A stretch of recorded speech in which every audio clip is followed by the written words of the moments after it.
Thank you very, very much for joining us today.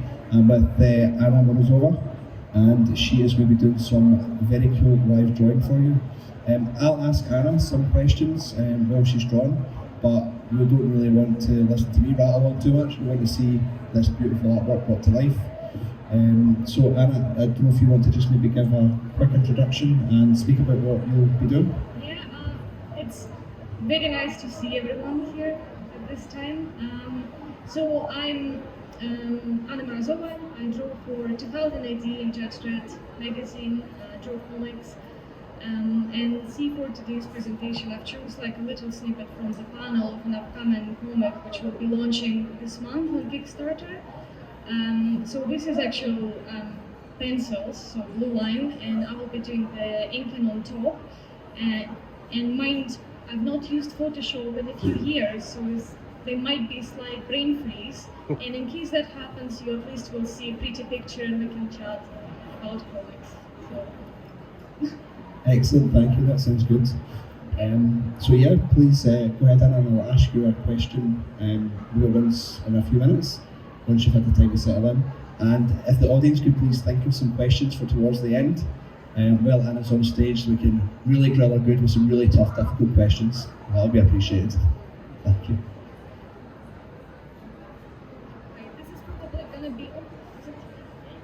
This is probably a little bit more like anti-tutorial, because when you speak to comic artists who work digitally, they always say that it's better not to zoom in too closely on the image so that you can see a better overview of what you're doing. I never follow this advice, and I usually zoom in as closely as possible, so please bear with me on this.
If you don't mind, Anna, just while you're doing that, if I can ask a question. It just seems like you've got great control there, like delicately applying the inks to the lines. See, in terms of like the lines being blue, any particular reason for that? What's this process like? To be fair, it's actually tradition, because when we're talking about traditional comic art, people put inks on the actual pencils. And it started like ages ago, because when those pages, original pages, used to be scanned, the blue color was not being picked up by the processing equipment. So when you actually see the inked comics in print, you couldn't see the blue line behind it.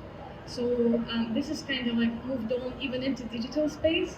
And to be fair, I sometimes use, instead of like blue line, like purple line or pink line. Just to be classy, you know, I just pick blue this time. Okay.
Something that really strikes me is how steady your hand is for drawing in public.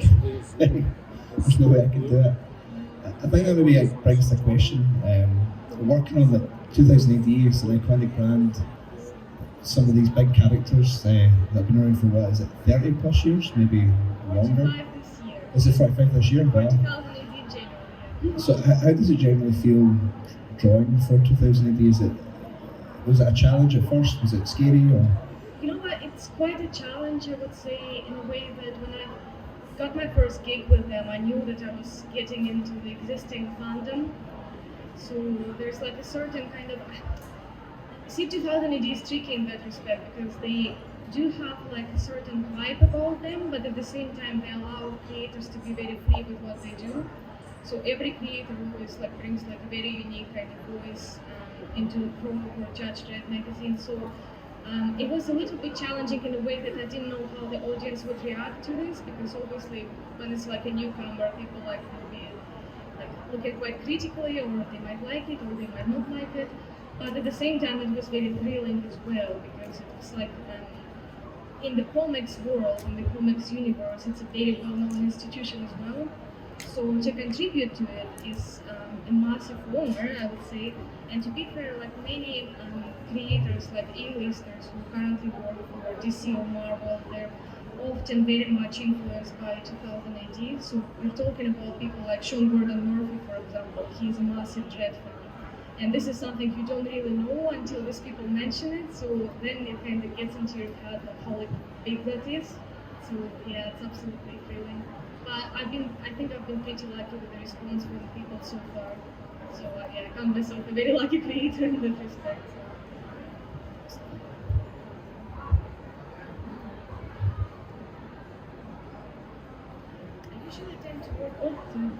I usually work on when it's digital artwork. I kind of prefer to mix different techniques. So sometimes I work fully on an iPad. And these days, iPads provide like very good programs for people to draw pretty much anywhere. You know, like it's either a version of Clip Studio you can get or Photoshop. But I personally find Procreate very, very useful and easy to follow and use. Sometimes actually do pencils by hand completely on paper, and then they get scanned. And then I do ink and coloring on an iPad again.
See with these characters as well, these characters in particular, since we were talking about 2000 AD, what it's like to actually work for the publisher and the brand. These characters I'm quite excited about because I got lucky to collaborate with Alan Hepden, who is a pretty well-known British author of comics, so he's done work for 2000 AD, Battle Comics, and maybe kind of the newer generations of readers will not recognize the name, but he's pretty well known and his work is very much worth looking into and picking up. But it's very, like this particular comic, for instance, is very much inspired by this kind of Halo Jones vibes. I don't know if like there are people in the audience who know of Halo Jones, so this is something you're into, that project, and particularly interesting to look at as well.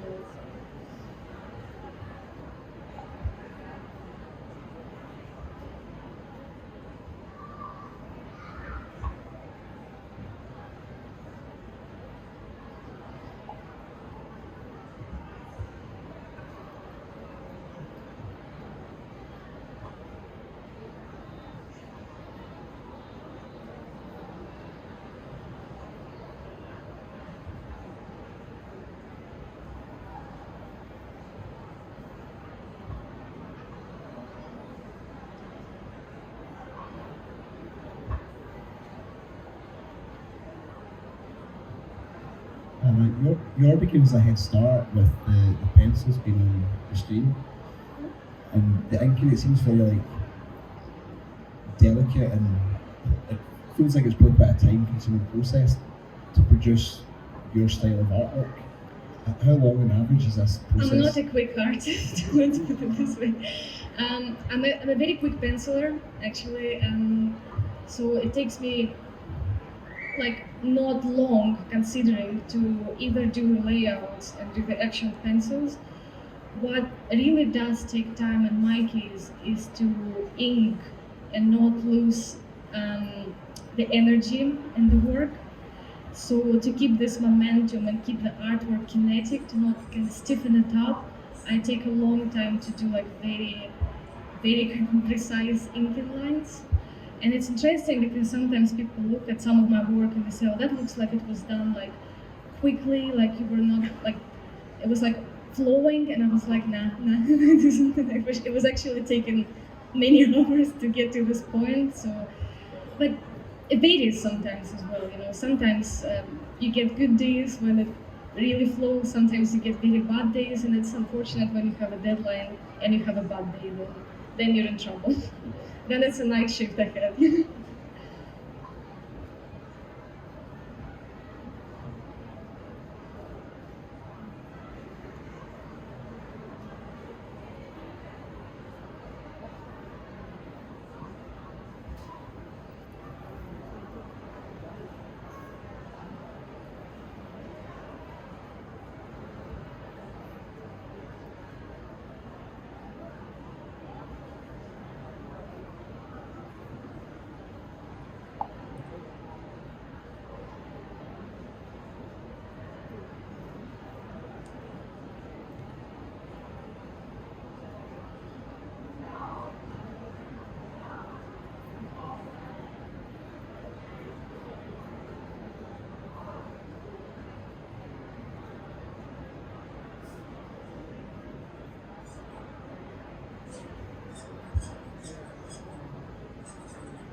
Sure, I actually almost forgot I was on stage doing that interview here because I'm just like sweating watching this.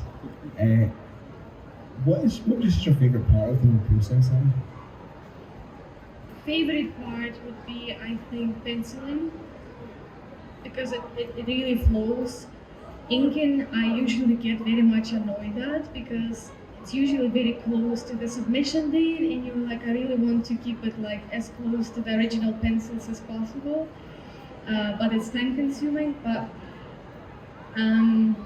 yeah, it has to be done, you know. Sometimes, like, I'm actually, interestingly, in a few latest projects, what I've done, I left my line work just as pencils, because I work digitally, and the resolution is enough for it to look like the artwork's been inked, when it actually was not. So it's essentially just original pencil lines, like the blue ones you see at the moment, but they're done in black, so it really does look at the artwork being inked, but I saved myself like loads of time, so I didn't have to go in and do the same kind of line process again on top what was already there, so I cheat.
see, like, even the digital process is quite tricky depending on the tools you're using as well. So every program is different. Like Procreate has got features that, for example, Photoshop doesn't really have by default. So you have to download special plugins to ensure the line work is smooth enough.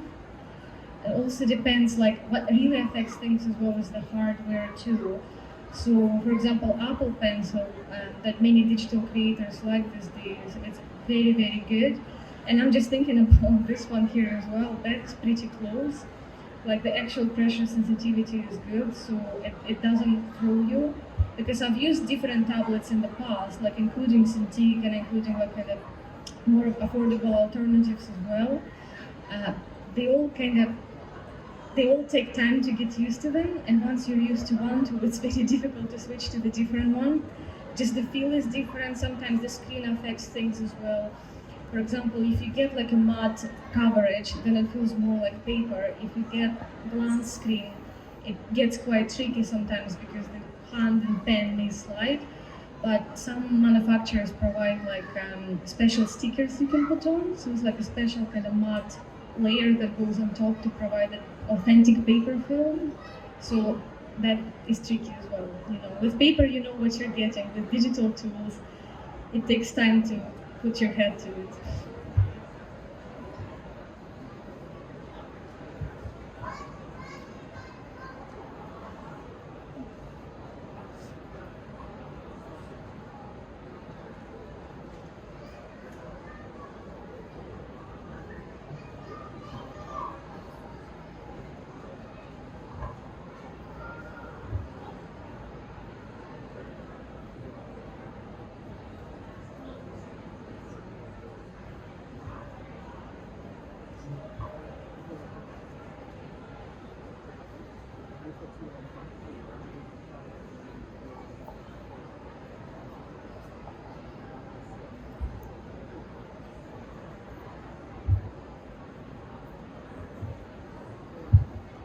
I'll ask a question of the audience just while continues drawing.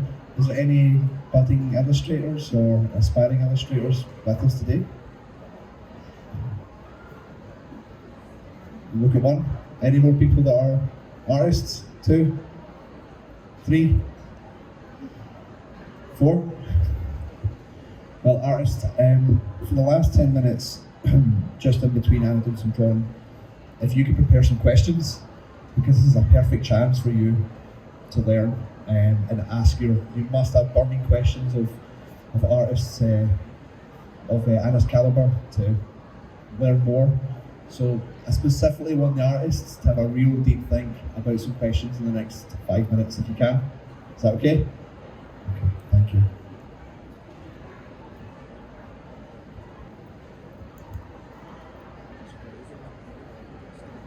One big problem with drawing digitally is I'm so guilty of it. I always zoom in so much, and you spend like hours drawing an eye with an eyebrow or like a detail of the face, and then you end up realizing that the rest of the page like still needs a lot of work done. So lately I've been trying to not zoom in as much in the first place, but also spotting the black areas on the page first, so you actually get a sense of like filled in space, and then you go in and work on the details later.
Okay, artists, you've had your thinking time. Does anyone like to ask a question? First artist? Do you mind just coming up here? I'll give you the mic if that's okay.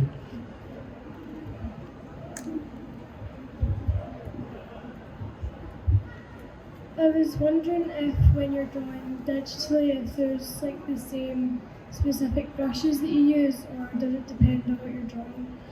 It depends on what I'm drawing. I usually like going in the software and exploring all the default brushes it comes with, because I notice that sometimes people kind of ignore them and they think, oh, I'd rather go in and buy or download some fancy set. But often the default brushes are pretty good, and they also have adjustable settings, so you can tweak them until you think they're good enough, and just go through them and see if there's anything suitable in what's provided first.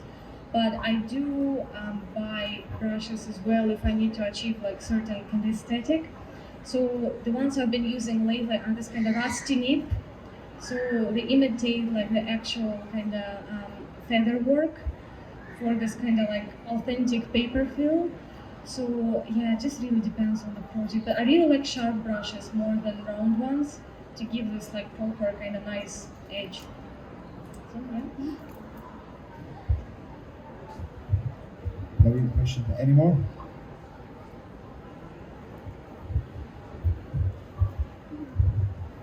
As you're beginning to become an artist, what is your opinion for starter artists to draw?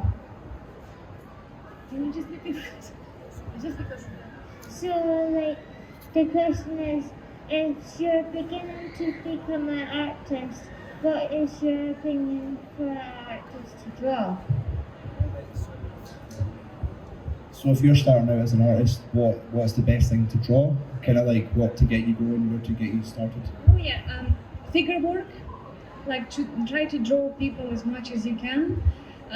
Some people prefer kind of drawing from existing references and models, which is great, from static imagery. But try to observe people around you, how they move, how they interact, so that you can retain this motion and energy in the artwork. Because what often happens is that some people get a little bit too obsessed with live drawing, but live drawing is still figures. So this stiffness may sometimes come across, it can become quite evident in the actual work. So try to draw from both, try to learn from the actual picture references, but also try to imitate what you see. Try to transfer it onto paper. And environments as well. So if you could kind of sneakily sketch some environments around you, because this will help you to understand perspective as well. Many artists struggle with perspective drawing. This is a tricky one. Some people actually just focus on drawing people and that's it. Some people like this kind of mathematical, logical approach to drawing perspective, when you actually measure everything and you've got the rulers to help you. But I've met artists who learn perspective just from observing. So it's just practicing drawing what you see. That helps. Thank you. Thank you.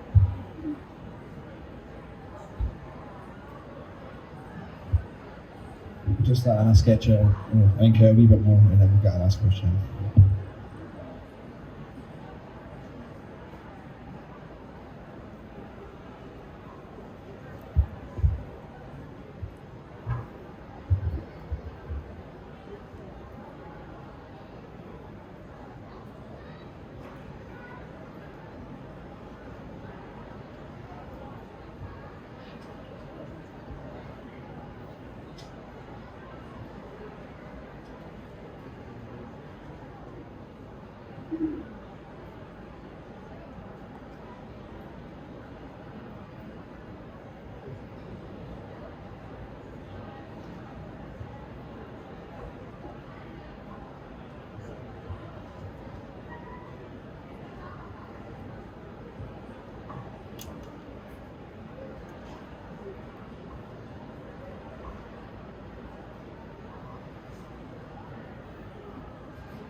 that's 1 minute to go. Any last questions for anyone?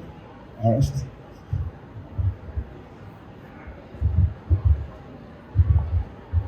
Do you ever get a bit burnt out, or do you lose creativity for artists? Do you lose creativity for creating your characters? Do you get art blocks usually? Can you try again? Just because of this.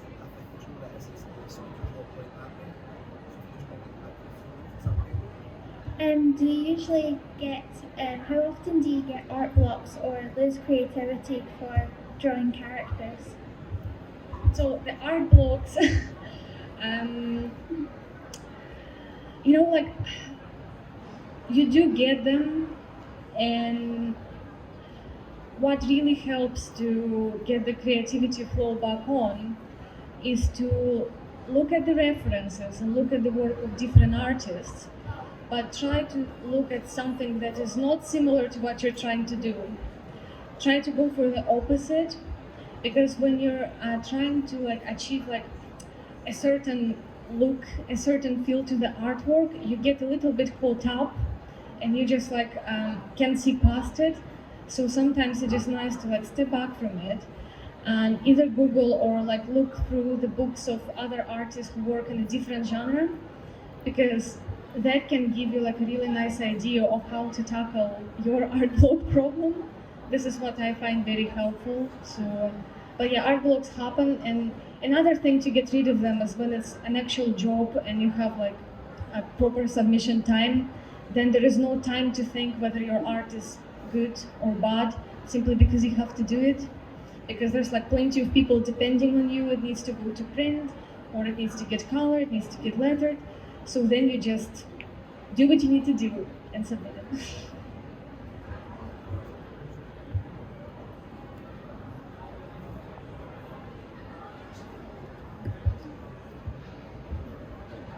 Well, unfortunately that is the end of the session. Thank you very, very much, Anna. Not the fast artist. No, this wasn't about completing a piece of work, this is just about seeing the process. And I could actually watch this all day. I did genuinely forget I was on stage in a bit, because I was just like, oh, this is so cool. So, thank you very much for attending, everyone. Please give a round of applause for Anna for sharing her great artwork today. Thank you. Thank you. And Anna is actually in the Comic Village over there. No, that's not very specific guidance, but just over there, Anna has got a stall. GGO7. Oh, perfect, there we go, professional.